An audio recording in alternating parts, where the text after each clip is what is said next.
क्या नाम है सर आपका? मेरा फरीद अहमद है। फरीद जी कहाँ से? हम धामपुर जिला बिजनौर यूपी। कहाँ से सर? धामपुर जिला बिजनौर यूपी से। मुगल यानी कि औरंगजेब की जो कब्र है उसे हटा देना चाहिए और सरकार, और इसी के साथ डिप्टी जो सीएम है एकनाथ शिंदे, उन्होंने भी कहा कि ओसामा बिन लादेन को भी अमेरिका ने भी अपनी जमीन पे नहीं बसाया था, मतलब उसको भी मार के समुद्र में फेंक दिया था। तो अब भारत के मुसलमान इस पर क्या? भारत का मुसलमान ये कहता है ये गलत है, जो भी है, जो मुगल ने जो जैसा भी है वैसे ही रहने दें, कुछ ना हटाएं किसी चीज़ को भी, ये बिल्कुल गलत है।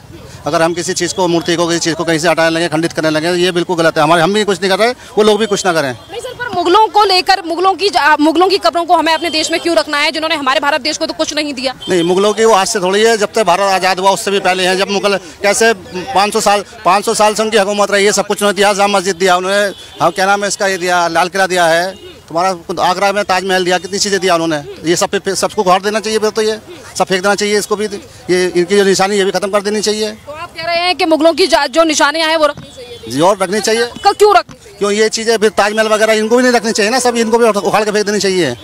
ये चीज़ को रख रहे हैं आप, जिससे आमदनी आपको पैसा इनकम है, ये रखना चाह रहे हैं, उनकी कब्रों को नहीं रखना चाह रहे हैं सब। डिप्टी सीएम ने कहा कि ओसामा बिन लादेन को की कब्र को भी जमीन नहीं दी थी अमेरिका ने, तो फिर हम ऐसे लोगों को, आक्रांता और क्रूर लोगों की कब्रों को क्यों रखें? नहीं, ओसामा बिन लादेन से हमारे हिंदुस्तान में कोई मतलब नहीं है, वो अमेरिका जाने या ओसामा बिन जाने या वहाँ के लोग जाने, हम तो अपने सोशल मीडिया पर सवाल उठाते, लोग कहते हैं कि हमारा इन मुगलों से भी क्या?